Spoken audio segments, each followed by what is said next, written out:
ప్రస్తుతం మూసీపై power point presentation ఇస్తున్నారు KTR. Live చూద్దాం. అవన్నీ కేసీఆర్ గారు ఆనాడు ఒక్క ఇల్లు కూల్చకుండా, ఒక్క సెంటు భూమి ఎవరిది గుంజుకోకుండా అంబర్పేట, ఉప్పల్, ఎల్బీ నగర్ మధ్యన 5.5 కిలోమీటర్లలో చేసిన సుందరీకరణ అదిగో మీ కళ్ళ ముందే ఉంది. కేవలం 6 కోట్ల రూపాయలతో చేసిన సుందరీకరణ మీ కళ్ళ ముందే అక్కడ కనబడతా ఉంది. ఒక్క ఇల్లు కూల్చలేదు, ఒక్క మనిషిని ఏడిపించలేదు. కానీ అవన్నీ కూడా 6 కిలోమీటర్ల పరిధిలో మరి ఆ రోజు చేసిన సుందరీకరణ మీ కళ్ళ ముందే ఉండాలని చెప్పి మీకోసం అది పెట్టాం. ఒకసారి చరిత్రలోకి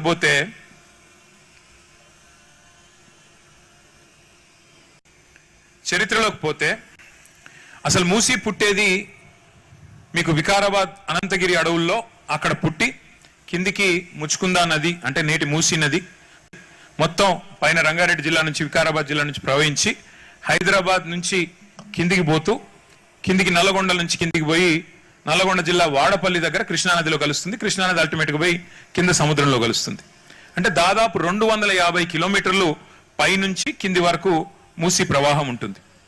ఒకప్పుడు మూసీ అనేది హైదరాబాద్ నగరానికి జీవనాడి. అసలు హైదరాబాద్ నగరానికి ముగ్గుబోసిందే మూసీ తీరం మీద. మూసీ పక్కనే ముగ్గుబోసి ఆ రోజు కులీ కుతుబ్ షా గారు మా నగరం ఆబాద్ కావాలి, మా నగరం మరి ఎట్లా అయితే ఒక చెరువులో చేప పిల్లలతో నిండుగా కలకల్లాడే విధంగా ఉంటుందో మా నగరం కూడా మూసీ తీరంలో కొడుతున్న ఈ నగరం కూడా అంత గొప్పగా ఉండాలని చెప్పి ఆ రోజు దేవుణ్ణి మొక్కినాడంట. సరే, ఆ రకంగానే మూసీ ఆవిర్భవించింది. హైదరాబాద్ కూడా 1591 సంవత్సరంలో ఆ రోజు 1591 అంటే 440 సంవత్సరాల కిందట మరి నగరం పుట్టింది. తర్వాత మీరు చూసినట్టయితే ఆ రోజు మధ్యలో మూసీకి వచ్చిన అతిపెద్ద వరద ఎప్పుడంటే 1908. ఆ రోజుల్లో 1908లో పెద్ద వరదలు వచ్చినాయి. అప్పుడు హిమాయత్ సాగర్ లేదు, ఉస్మాన్ సాగర్ లేదు. ఇంతకుముందు సోదరుడు ఆంజనేయులు చెప్పిండు ఏమని, ఈ చెరువు కట్టినప్పుడు ఈ రిజర్వాయర్ కట్టినప్పుడు మా వాళ్ళు మా వడ్డెర కులస్తులు వచ్చి బండు కట్టినరు, మొత్తం కట్ట కట్టినరు అని చెప్పిండు. ఆ రోజు 1908లో నిజాం నవాబు మూసీకి వరదలు వస్తే ప్రజలు ఇబ్బందుల పాలైతే మరి పైకెళ్ళి వచ్చే నది నీళ్లు ఎట్లా పాలే అని ఆలోచన చేసి హైదరాబాద్ నగరం కొట్టుకపోవద్దు ఈ నది వరదలు అని చెప్పి ఈ 2 జంట జలాశయాలు, అటు ఉస్మాన్ సాగర్ ఇటు హిమాయత్ సాగర్, దాని గండిపేట అంటాం, ఇది హిమాయత్ సాగర్, ఈ 2 చెరువులు కలిపి ఆ రోజు మోక్షగుండం విశ్వేశ్వరయ్య గారు అనే పెద్ద మనిషిని పిలిచి, బెంగళూరులో ఉంటే కర్ణాటకలో ఉంటే వారిని పిలిచి ఆహ్వానించి డిజైన్ చేసి ఈ 2 రిజర్వాయర్లు నిర్మాణం చేసినారు. ఈ 2 రిజర్వాయర్ల యొక్క ఉద్దేశం 2 బృహత్తరమైన లక్ష్యాలు. 2 రిజర్వాయర్లకి ఒకటి, మళ్ళీ హైదరాబాద్కు వరద ముప్పు రావద్దు అంటే వీటిని బ్యాలెన్సింగ్ రిజర్వాయర్ల మాదిరిగా వచ్చే వరద నీటిని నిలిపి అవసరమైతే గేట్లు పెట్టి సందర్భానుసారంగా అవసరమైన కొద్దీ ఎంత విడుదల చేయాలో నీళ్లు గంతనే విడుదల చేసేందుకు బ్యాలెన్సింగ్ రిజర్వాయర్ల మాదిరిగా ఈ 2 రిజర్వాయర్లను కట్టడం జరిగింది. ఒకటి. రెండవది, మంచినీటి అవసరాలు కూడా ఉంటాయి కదా నగరం పెరిగిన కొద్దీ, కాబట్టి వీటి నుంచి మంచినీళ్ళ అవసరాలు కూడా వాడుకోవాలని చెప్పి ఈ 2 జంట జలాశయాలు ఉస్మాన్ సాగర్, హిమాయత్ సాగర్ ఆనాడు మోక్షగుండం విశ్వేశ్వరయ్య గారు వచ్చి డిజైన్ చేసి 1908 వరదల తర్వాత డిజైన్ చేస్తే 1920లో నిర్మాణం పూర్తయి హిమాయత్ సాగర్, ఉస్మాన్ సాగర్ 2 ప్రజలకు అందుబాటులోకి వచ్చాయి.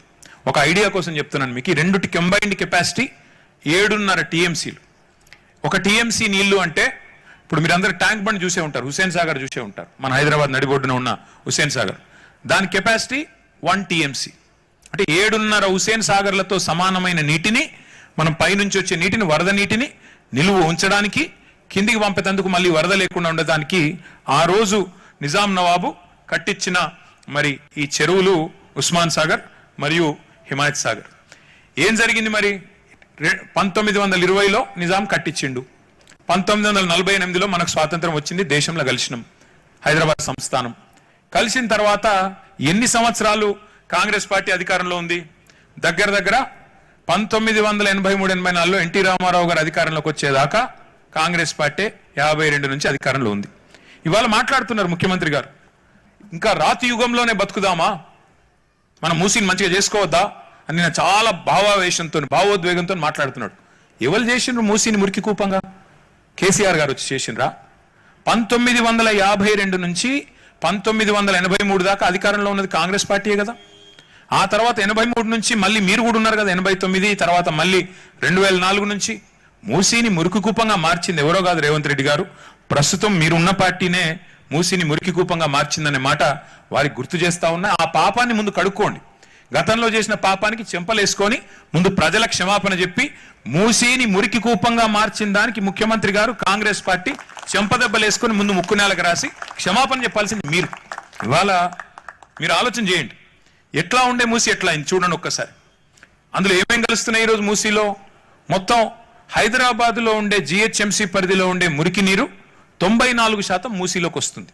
గ్రావిటీ ద్వారానే వివిధ నాలాలు 54 నాలాల ద్వారా మూసీలోకి వస్తుంది. మూసీ అంటే మీ హిమాయత్ సాగర్, ఉస్మాన్ సాగర్ కాదు, కిందికి మంచిర్యాల కిందికి అక్కడికి వస్తుంది. ఇందులో